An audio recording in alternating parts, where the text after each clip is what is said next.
हाँ बच्चों, आज का कॉन्सेप्ट जो है क्लास 11 स्ट्रेट लाइन। क्या है? Class 11 straight line very important है। और स्ट्रेट लाइन का यूज जो भी कॉन्सेप्ट का होगा वो आगे आपको 12th क्लास तक कंटिन्यू में यूज करना पड़ेगा। क्लियर है? अभी तो इस क्लास 11 में आपका एक कोनिक सेक्शन और आएगा। कोनिक सेक्शन में भी स्ट्रेट लाइन का वेरी वेरी इंपॉर्टेंट एप्लीकेशन से मिलेंगे। लेकिन यहाँ पे बेसिक चालू होता है, तो बेसिक आज हम स्टार्ट करने जा रहे हैं। Basics of straight line. सबसे पहले कुछ चीजें क्लास 10th और क्लास 9th में जो आपको बताएगी। पहले तो हम एक चीज बता दें आपको, स्ट्रेट लाइन पढ़ने से पहले स्ट्रेट लाइन में क्लास 11 सबसे पहले तो इसमें कुछ चीजें ऐसी आप समझ लो कि बेसिक क्या है। बेसिक के साथ हम लोग जब भी कोऑर्डिनेट ज्योमेट्री की बात करते हैं या कार्टेशियन प्लेन की बात करते हैं, हमारे दिमाग में एक्स एक्सिस और वाई एक्सिस पहले आ जाती है। X axis Y axis intersect जहां करती है वो 0 पॉइंट का, इसको हम लोग ओरिजिन ओ से रिप्रेजेंट करते हैं। ओरिजिन ओ से रिप्रेजेंट करते हैं और इसके कोऑर्डिनेट हमेशा 0, लिखे जाते हैं। यहीं से कोई भी डिस्टेंस मेजर की जाएगी कोऑर्डिनेट एक्सिस। अगर हमने देखा ये एक्स पॉजिटिव में चल रहा है तो पक्का इसका 0 के इधर आएंगे, ये नेगेटिव में चलेगा और ये एक्स डैश या मान लो एक्स। वाई में ये पॉजिटिव में चलेगा तो पक्का ये नीचे वाला वाई डैश जो आएगा वो नेगेटिव में आएगा नेगेटिव। अब आप ये देखो कोऑर्डिनेट कैसे नोट करते हैं। फर्स्ट कोऑर्डिनेट हमेशा पहले जो कोऑर्डिनेट एक्सिस हम लोग पढ़ने जा रहे हैं को और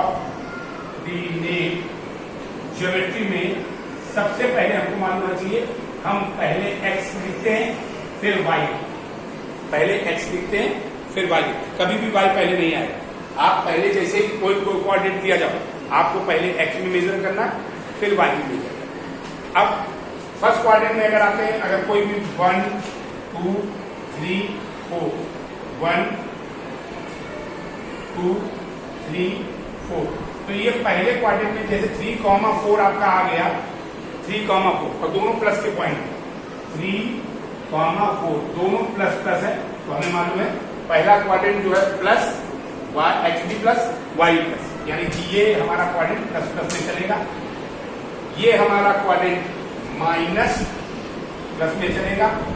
first quadrant, second quadrant, third quadrant पहले एक्स माइनस में, वाई प्लस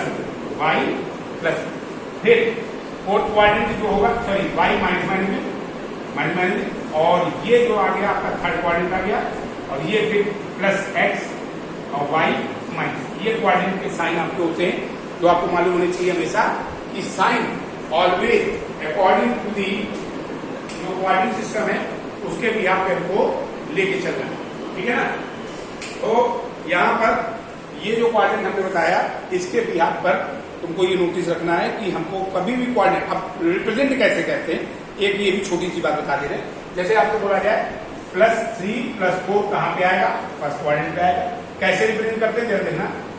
एक्स में चलो 1 2 3, यहाँ पे आप रुक जाओ और इससे परपेंडिकुलर डॉटेड लाइन ऊपर बढ़ाओ और कहां तक बढ़ाओगे?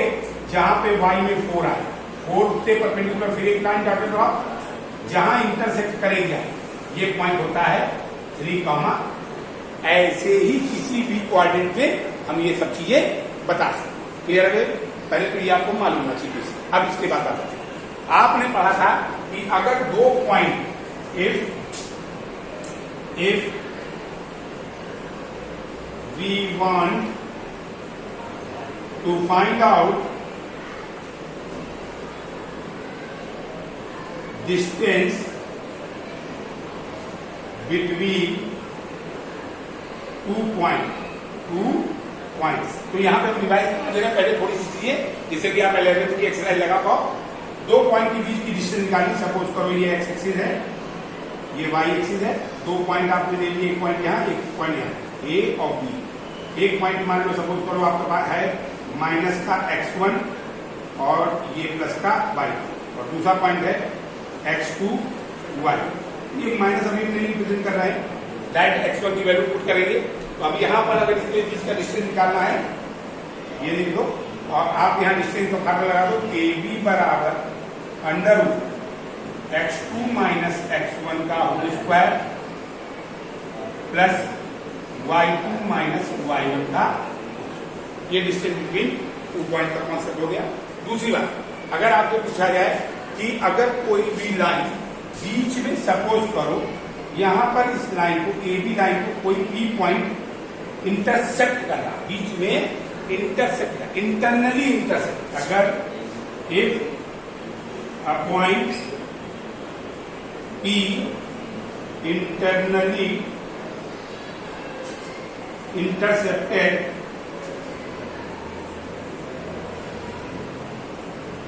the line AB in m ratio n में अगर आपको ये इंटरसेप्ट करना, तो यहां पर ये m हो जाएगा इतना, ये रेशियो और ये रेशियो n हो गया।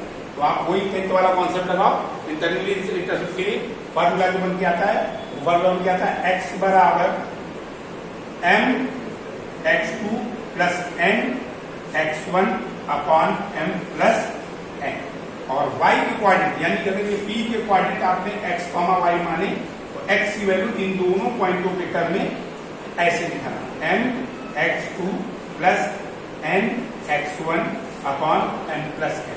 ऐसे y का निकालेंगे, y बराबर m y2 plus n y1 upon m plus n। Clear है? अगर बोला जाए लाइन आपकी मिड पॉइंट पे ही पी आ गया, अगर ए बी कोई पॉइंट है और बिल्कुल मिड पॉइंट ये आपका आ गया पी, तो मिड पॉइंट के कोऑर्डिनेट निकालने के लिए पूछा जाए तो आप सीधे लिखना, सपोज करो ये पहला पॉइंट x1 y1 है और दूसरा पॉइंट x2 y2 है।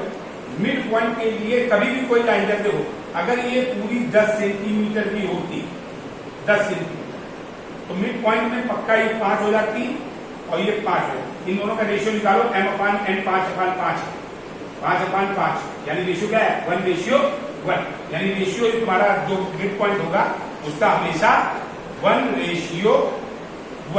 रेशियो के फॉर्म में लिख रहे हैं, यानी mb1 हो गया, nb1 हो गया। तो वैल्यू डालो जरा, मिड पॉइंट के हिसाब से इसमें वैल्यू डालो, m और n, मिड पॉइंट क्या निकलाएंगे, मिड पॉइंट x बराबर mb1 हो गया, nb1 हो गया, तो ऊपर क्या बचा, x2 plus x1 upon 1 plus 1।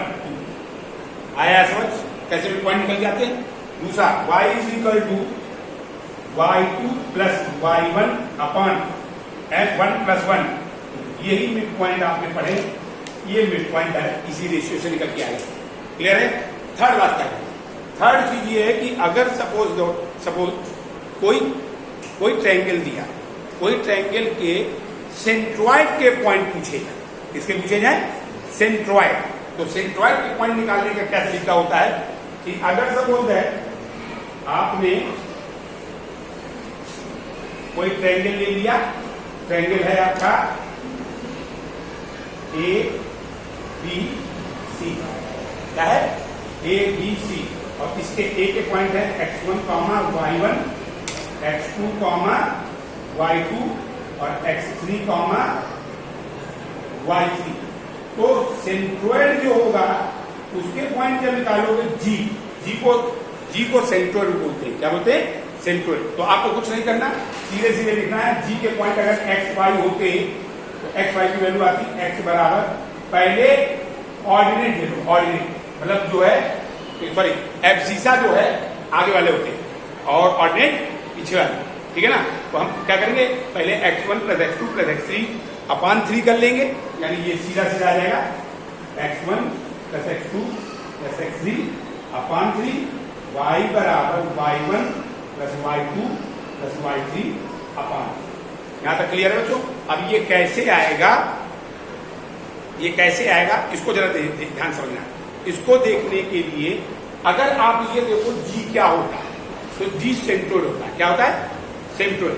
अगर जी सेंट्रोइड है आपका तो ये हमेशा याद रखना, ये मीडियंस जो आते हैं वो 2:1 में डिवाइड करते हैं। इसमें 2 रेशियो 1, यानी m हो गया 2, n हो गया 1, और इसके मिड पॉइंट निकाल लो यहाँ पे, तो x2 प्लस x3 अपान 2, y2 प्लस y3 अपान 2।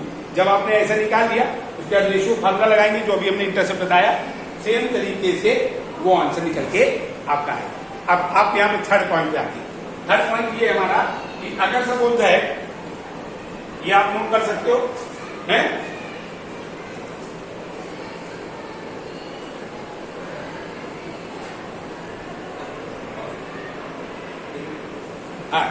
अब ये जो मैंने बताया कि आगे का कॉन्सेप्ट में थोड़ा सा एक पार्ट और रिवाइज करा दें। एरिया ऑफ ट्रायंगल आप कैसे निकालते हैं, तो एरिया ऑफ ट्रायंगल निकालने का तरीका ये आप और समझते हैं कैसे निकालते हैं।